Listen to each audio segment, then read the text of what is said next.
Have you ever had the moment where you're absolutely certain that you nailed communication, only to then walk into work the next day and realize nobody got the message?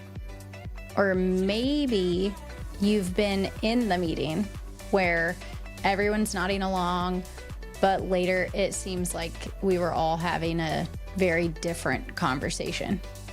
If you are leading a team, whether it is 2 people or 200 people, you have probably felt that frustration.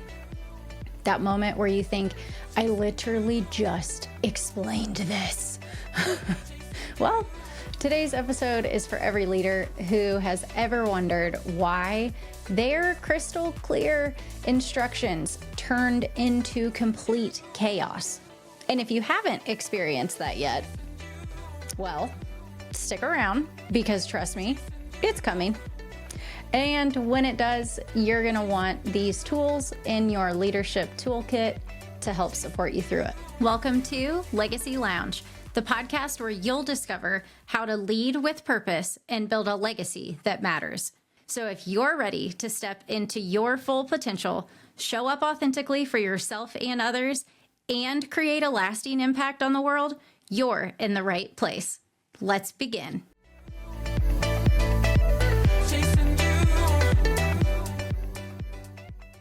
Today we're talking about something that hit me right in the gut as a leader. And honestly, it still makes me both laugh and cringe at the same time every single time I think about it. You know that feeling when you're absolutely very certain that you gave clear instructions and then, well, not so much.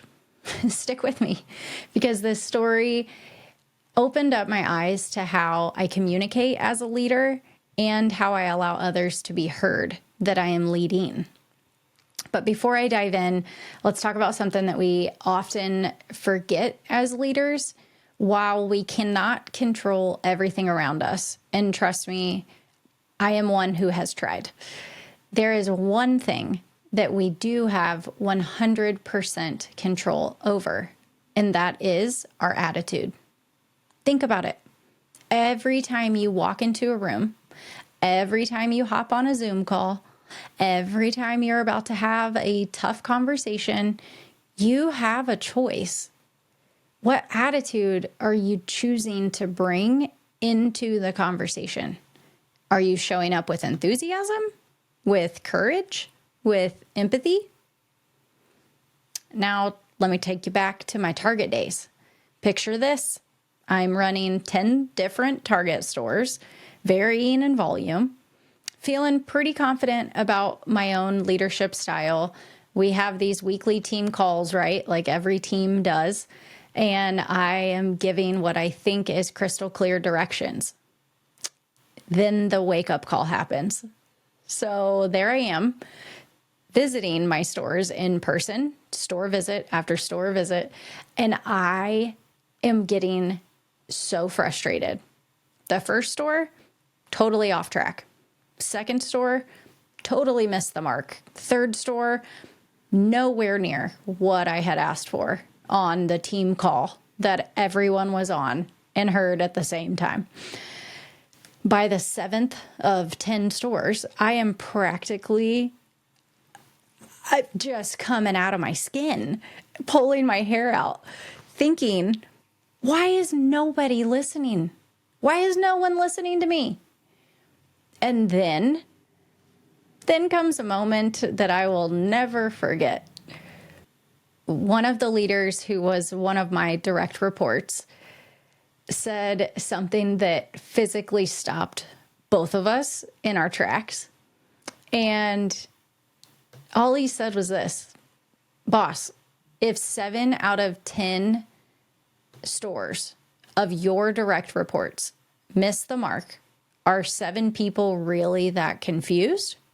Or could it be the direction was clear to you, but not to those who needed to then go execute the direction that you're giving? I literally stood there just like this, jaw dropped, like yours might be, for probably a good 30 seconds. You know that feeling when the truth just gets you right between the eyes? Yeah, that was me. But then in the moment, I chose the attitude that I wanted to have. And I wanted an attitude of, okay, this is good news that you feel comfortable giving me this feedback. This is good news. I learned a new way of thinking and observing myself. And now what matters most is what I do with what I just learned, the turnaround. So instead of letting my ego take over, I did something that definitely surprised my team. And I still think kind of surprises me when thinking about it, but I don't regret it. I called an immediate meeting with my direct reports, which I hate the fire drill culture. I love to be planful and organized, and my team respects that aspect of me. And so dropping something last minute with no context on everybody's calendars was like, oh my gosh, what's happening? Something big, right? So I call a district meeting, and because I never did this, everybody thought something terrible probably happened. But I started the call by saying, hi, everyone. Thanks to your courageous peer over here, I think I owe most of you an apology.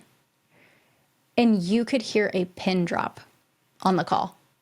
You could also see their reactions like, what did we just miss? And what happened was an incredible moment of transformation for my team.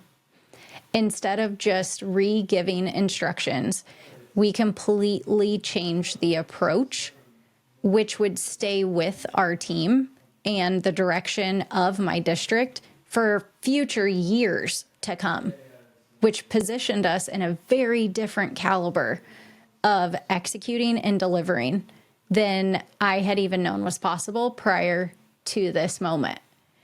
So on the call, we broke down the end goal together. As a high-level leader, as a senior director, my job is to ensure that the team understands the direction and the vision of where we're going, and that they know their next step, and that they know I am there to support them in removing the roadblocks along the way. So I asked for a redo, and we broke down the end goal together. And I went person by person, having each leader share where they saw their own potential roadblock in their specific store based off the current state of their business, their operations, their team. And you know what's amazing? The team actually started supporting each other because we did this as a group, as a unit, as one team. Someone would mention a challenge and another store's leader would jump in with, hey, we dealt with this last month. Call me after this. Here's what worked for us. We'll talk through it. I am telling you right now, the impact that one single call had changed so much for my team in the best of ways. Not just the execution in particular of this project, but of our entire team dynamic. And here's what I continued to learn. Being heard is not the same thing as being understood. Think about it.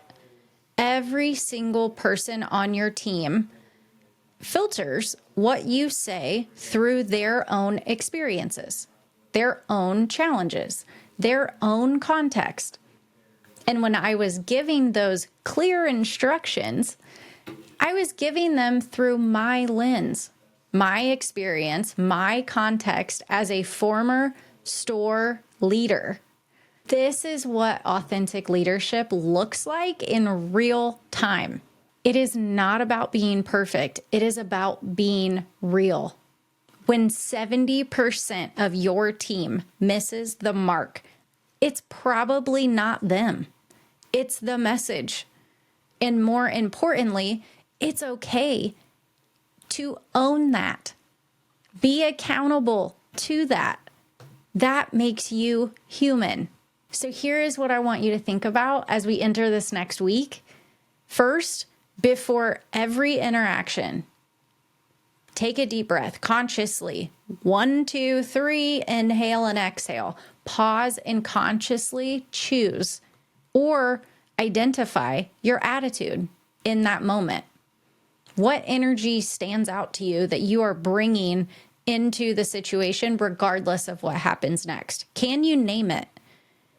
If not, give yourself time to, because you get to choose your attitude. You get to choose how you show up and how you impact every single conversation you have every single day. Second, when you're giving direction, stop and ask yourself, am I being heard or am I being understood? Because that is a huge difference. And finally, if things aren't working, look in the mirror first. Okay? Sometimes the biggest breakthroughs of a leader come from the biggest aha moments when you're simply face to face with yourself. And you know what's really funny is that moment of being called out by one of my own direct report leaders. That moment could have been super embarrassing, very demoralizing. It could have been defeating and allowed the imposter syndrome to come into play, or, oh my gosh, you're right. This is like, how long have I been doing this to myself? What do all of you think this about me? So many distractions that take my time and my energy that just aren't worth it. Yeah, it was embarrassing, but it was also powerful that he had the courage to point it out to me and to say it and to be supportive through how I went around making it a turnaround opportunity. And it turned out to be one of the proudest moments that still to this day stick with my team. Not because I got it right the first time. Clearly, I did not. But it's because when I got it wrong, I was willing to personally call a timeout. I was willing to stop. I was willing to listen, and I was willing to change. And that changed the course of the dynamic of my team and what the culture of the team is about. Because here's the truth about leadership. It is never about being the smartest person in the room. It is not about having all of the answers.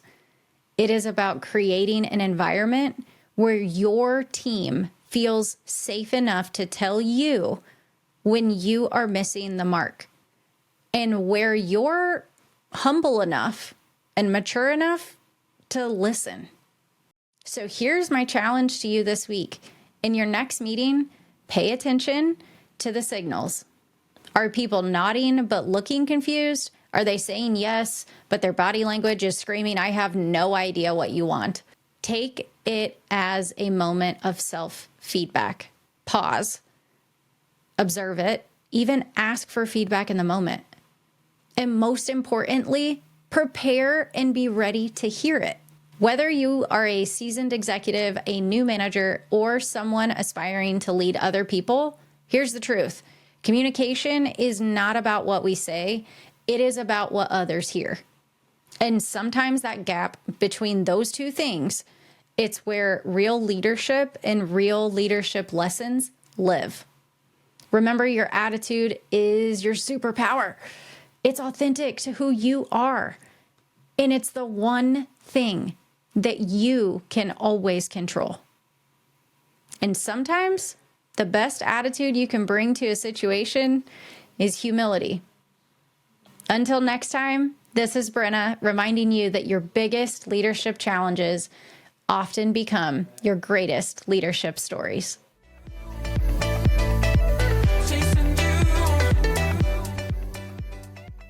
That's That's it for this episode of Legacy Lounge, a podcast dedicated to empowering you to lead with purpose. Remember, leadership begins with you. When you're connected to your values, strengths, and authentic self, you show up powerfully for your team, businesses, and everyone you lead. To authentically lead others, you must first lead yourself. I challenge you to consider, how are you investing in your personal growth to create a legacy that you envision? Thank you for joining me in the Legacy Lounge. If this episode sparked any thoughts or inspired action, I'd love to hear from you. I'm your host, Brin'na Rollins-Williams. Connect with me on LinkedIn or other socials, and let's continue the conversation. Remember, your legacy is built one intentional step at a time.